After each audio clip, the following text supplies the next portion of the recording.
Bonjour, c'est Lucille Bélan. Tous les 15 jours dans C'est compliqué le podcast, je réponds à vos questions sur les relations humaines. Amour, amitié, sexe, bref, tout ce qui vous touche, vous fait souffrir et vous préoccupe. Cette semaine, nous entendrons le témoignage de Johan, qui a grandi dans un foyer brisé, seul avec sa mère bipolaire qui refuse les soins et est dépendante affectivement d'hommes qui la maltraitent.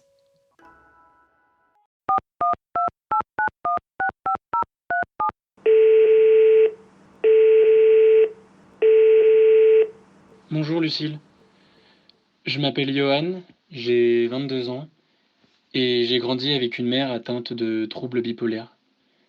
Généralement, les personnes savent ce qu'est la bipolarité, c'est-à-dire que c'est une maladie qui fait vaciller entre des périodes d'euphorie et de dépression.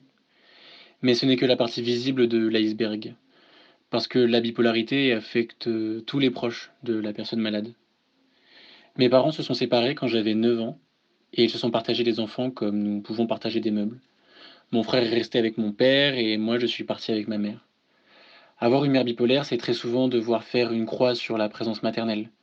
C'est devoir esquiver les coups, faire preuve de beaucoup d'empathie, encaisser les insultes et jugements gratuits, se confronter à la mort à chaque tentative de suicide, devoir grandir vite, trop vite, pour devenir l'adulte responsable de la maison. Ma mère a constamment besoin de la présence d'un homme. Sa dépendance à elle, c'est la dépendance affective. Mais dans son état, elle se met toujours en relation avec des hommes extrêmement toxiques.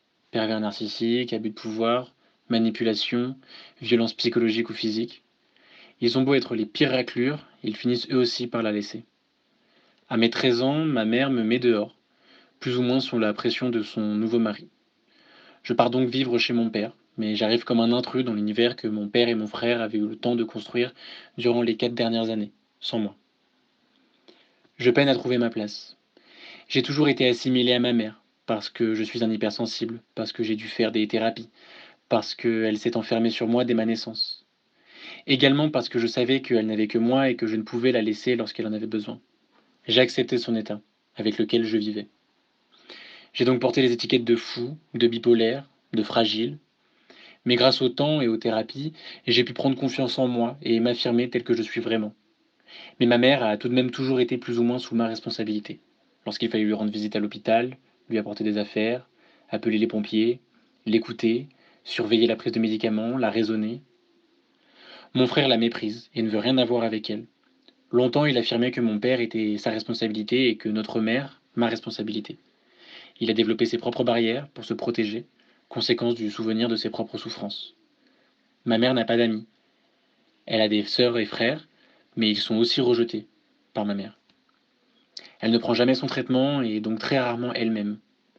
Elle n'est pas non plus régulière dans les thérapies. Cette année, j'étais parti vivre à Barcelone pour réaliser mes projets personnels, prendre soin de moi, pour une fois. Perdre son fils pilier a été un choc pour elle. Elle s'est empressée de trouver un homme pour combler ce vide. Et récemment, j'ai reçu un appel en visio pendant le confinement. Son visage était en sang, après avoir dû supporter les coups de cet homme. Depuis, je n'ai plus de nouvelles. Mais mon voyage touche bientôt à sa fin. Cela va faire 1 an que je n'ai pas revu ma mère. J'ai appris à vivre sans cet environnement toxique. Je voudrais pouvoir retourner en France avec la force nécessaire pour adopter les bonnes attitudes auprès de mes proches et de ma mère pour me préserver, mais ne pas la laisser à continuer de se détruire. Merci Lucille.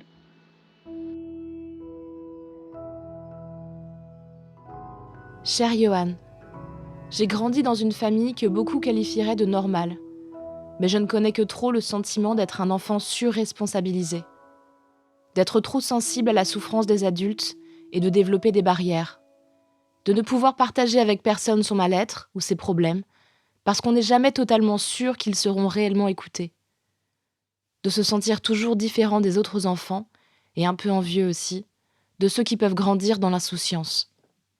J'ai une famille que beaucoup qualifieraient de normale, mais je n'ai pas grandi dans l'insouciance. Et au fur et à mesure des années, je me suis convaincue que si les autres avaient le droit à cette insouciance, c'était parce qu'ils le méritaient. Et que moi, avec ma vision du monde, mes fardeaux à porter seuls et mes mauvais souvenirs, je devais probablement avoir commis une erreur quelque part, ou alors c'était une épreuve d'une entité cosmique supérieure. Bref, pendant longtemps dans ma tête, il y avait moi et il y avait les autres. Les autres avaient l'air heureux, Et moi, je ressassais la violence que je connaissais du monde, les cris, la peur, la solitude. Comment se remettre de ça ? Je crois fort à la résilience, qui est notre capacité à tous et à toutes, à se construire non pas malgré nos traumatismes, mais avec eux. De grandir autour comme la branche d'un arbre ferait un angle, sans se fragiliser, pour éviter un obstacle. Je crois aussi qu'on peut rencontrer sur sa route des personnes qui nous remettent sur un chemin légèrement différent, ou qui changent discrètement notre vision du monde. J'ai longtemps été convaincue d'avoir toutes les responsabilités. Ça m'arrive encore parfois de le penser pour être tout à fait honnête. Et puis, j'ai rencontré des gens qui m'ont appris à m'exprimer, à partager mes doutes et mes malaises, à raconter mes traumatismes. J'ai rencontré des gens qui m'ont cru.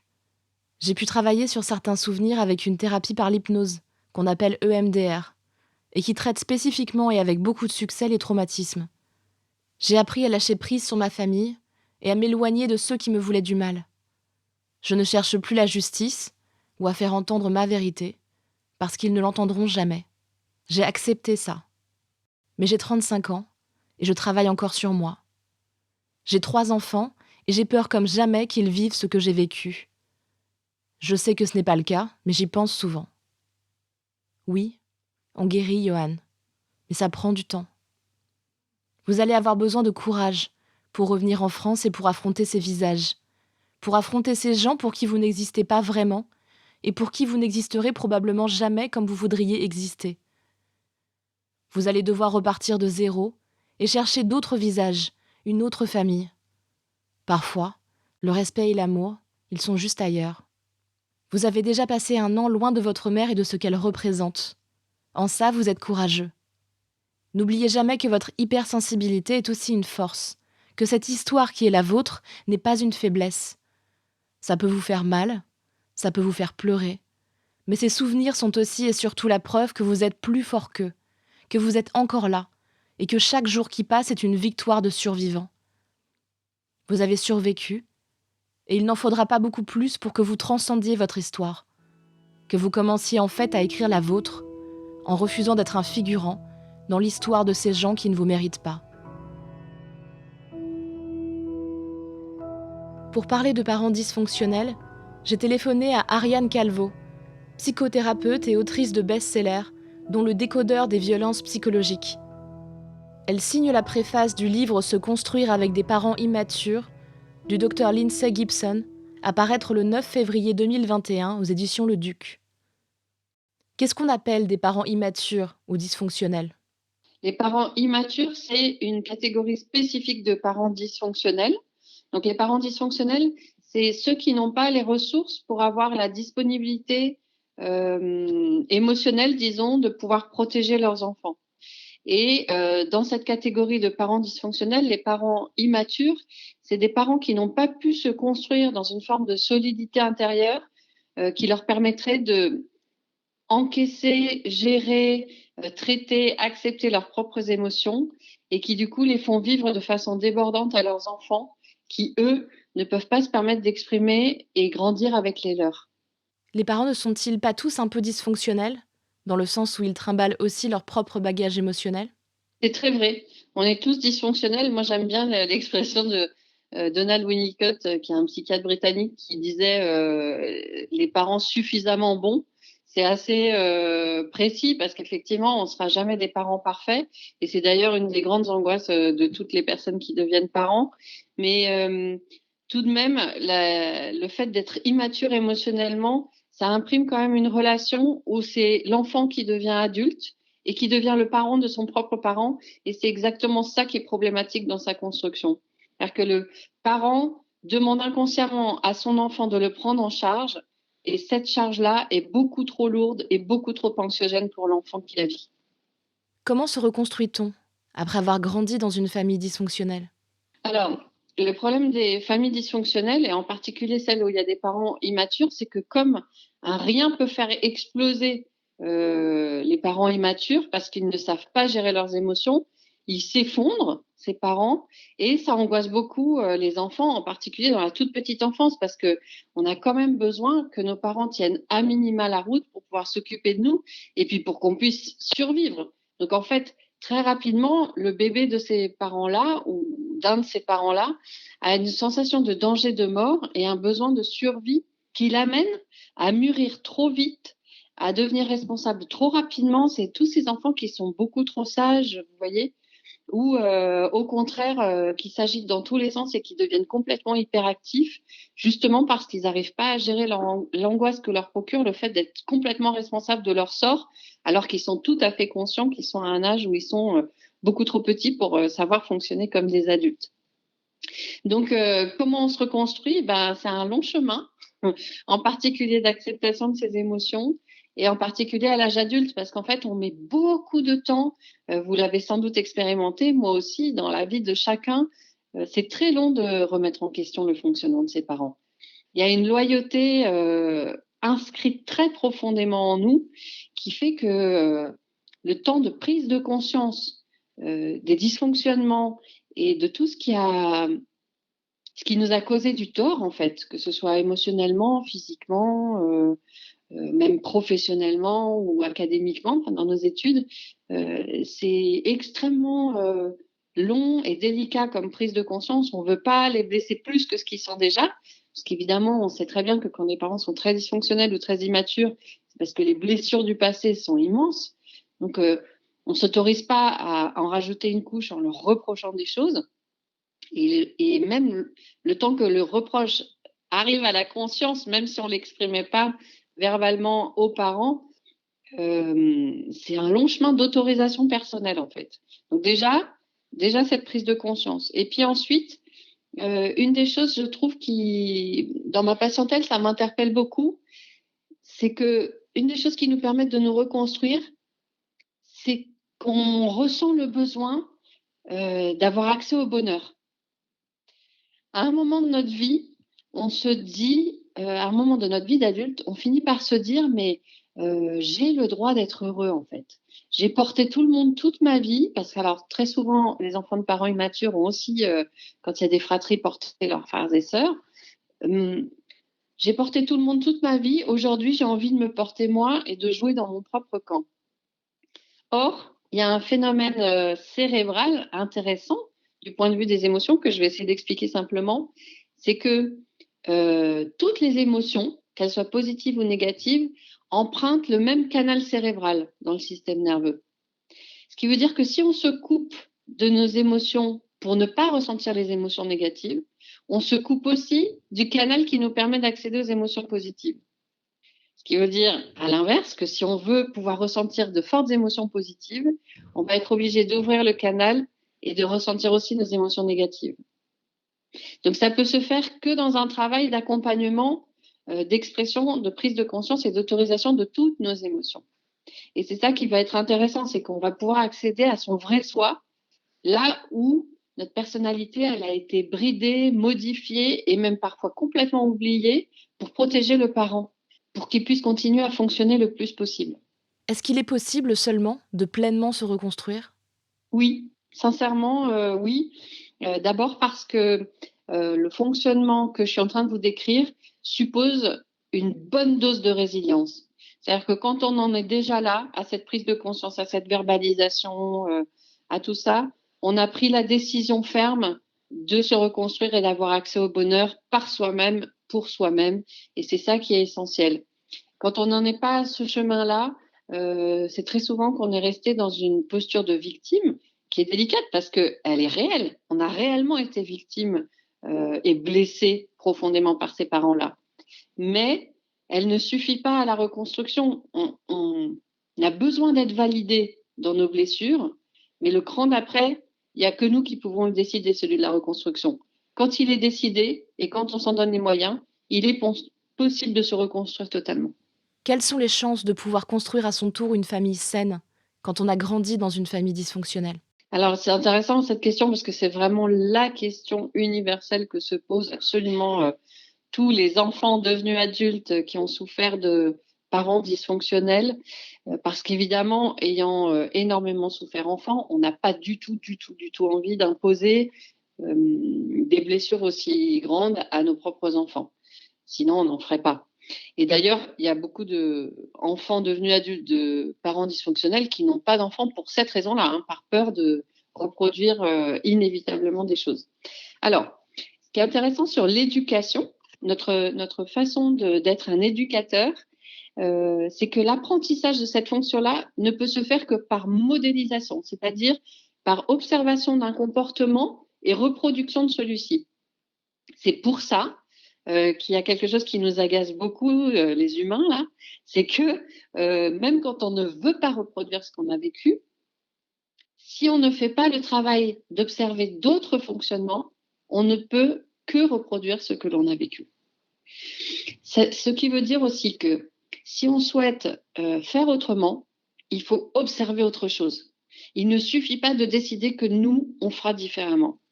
On a besoin d'observer une marraine, une tante, une grand-mère qui a fonctionné différemment, une copine, ou un copain qui est un père différent de celui qu'on a eu, une maman de la crèche qui nous semble tout à fait inspirante, une éducatrice de jeunes enfants, une maîtresse, tout ce qui pourrait nous sembler être du ressort de l'éducation que nous, on aimerait donner.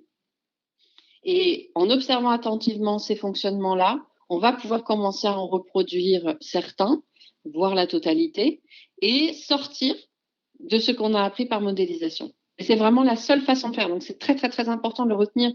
On peut lire des tonnes de livres d'éducation positive, passer des heures en psychothérapie. Le vrai changement, il ne sera possible que quand on aura eu accès à de nouveaux comportements qui nous semblent plus fonctionnels. Et c'est super important parce que sinon, on est voué à l'échec, en fait. Et enfin, quelles sont les ressources culturelles que vous conseilleriez à quelqu'un qui se pose des questions sur le sujet?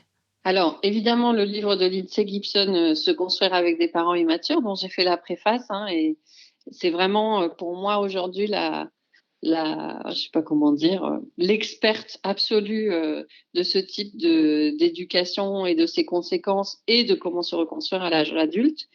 Il y a une psychopédagogue française que j'aime énormément, qui travaille au Maroc. Elle s'appelle Laurence Dudek. Elle a écrit un livre qui s'appelle Parents bienveillants, enfants éveillés, qui sont 10 clés d'éducation qui sont absolument extraordinaires. Pour moi, c'est vraiment le must de l'explication éducative, des ressorts psychologiques des enfants, des parents et de comment accompagner vraiment de la façon la plus saine, cadrante, de façon bienveillante, quoi, dans le respect absolu de la personne de l'enfant. Je crois qu'il n'y a pas d'autre livre aussi qualitatif ces 10 dernières années. Et puis, vous m'aviez posé la question, du coup, j'ai cherché un peu dans les romans qui m'ont marqué de ce côté-là. Et pour moi, le meilleur, c'est vraiment En attendant Bojangles d'Olivier Boudot, qui raconte le récit d'un petit garçon avec une maman complètement dysfonctionnelle, extrêmement attachante, et où on voit justement quels sont les ressorts d'empathie, d'attachement et d'amour des enfants pour ses parents qui délirent à plein tube, mais auxquels qu'on a envie de sauver pour pouvoir continuer à les aimer, en fait. Donc, de ce point de vue-là, c'est vraiment très, très, très intéressant d'observer comment ça fonctionne. Et puis, alors moi, je suis une grande fan de séries télévisées. Et du coup, je vous en ai trouvé deux qui racontent vraiment ce que c'est que de se reconstruire à l'âge adulte avec des parents dysfonctionnels. Évidemment, Jessica Jones, qui est l'exemple type de la petite fille qui a grandi avec un parent immature et qui devient un adulte, enfant, adulte. On ne sait plus trop quelle est l'adolescente et quel est l'adulte là-dedans. Ça fonctionne à peu près bien, mais on sent que c'est fragilou et qu'elle essaye de structurer sa pensée, sa vie vaillamment. C'est une très, très belle personne, un très beau personnage. Je suis absolument certaine qu'il y a un psy dans les scénaristes parce que c'est impossible autrement. Le traitement du trauma, de la manipulation, des enjeux de vie adulte et de responsabilité sont traités avec tellement de finesse que ça peut être que un psychothérapeute dans la salle. Et puis, une série que j'aime énormément, elle s'appelle This Is Us. Je ne sais pas si vous la connaissez. C'est en 4 saisons pour le moment, une série américaine qui est assez extraordinaire. Ça raconte une histoire de famille avec des triplés, 2 blancs et un noir. Je vous spoile pas, hein, il faut regarder pour savoir pourquoi ils n'ont pas tous la même couleur. Et ça raconte pas du tout l'histoire d'une famille parfaite. Ça s'engueule, il y a des conflits, des loupés, des incompréhensions, tout ça.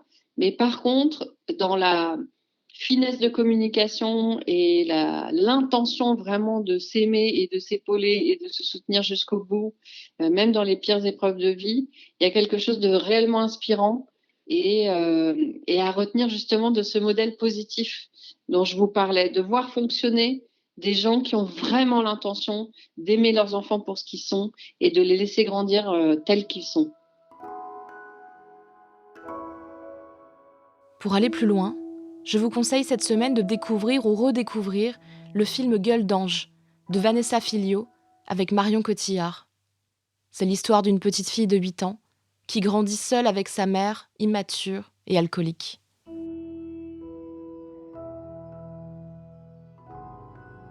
C'était C'est compliqué le podcast. Merci au merveilleux Benjamin Septem-Ours et Aurélie Rodriguez pour la réalisation et le montage. Si vous aussi vous voulez témoigner, n'hésitez pas à me laisser un message vocal. Vous pouvez vous enregistrer sur votre téléphone et nous envoyer ce message par mail à cetcompliqué.slate@gmail.com ou nous envoyer un message vocal par WhatsApp au 07 61 76 74 01. N'oubliez pas de me laisser un prénom ou un pseudo, votre âge et éventuellement votre ville. Enfin, l'adresse mail cetcompliqué@slate.fr et la chronique hebdomadaire reste toujours d'actualité. Si ce podcast vous a plu, n'hésitez pas à vous abonner, nous mettre 5 étoiles pour nous soutenir, laisser un commentaire ou en parler autour de vous. C'était le dernier podcast C'est compliqué de l'année. On fait une petite pause pour les fêtes et on revient avec un nouvel épisode le 14 janvier prochain. Tous les autres épisodes sont à retrouver sur slate.fr ou votre application de podcast préférée. Merci à toutes et à tous et à très bientôt.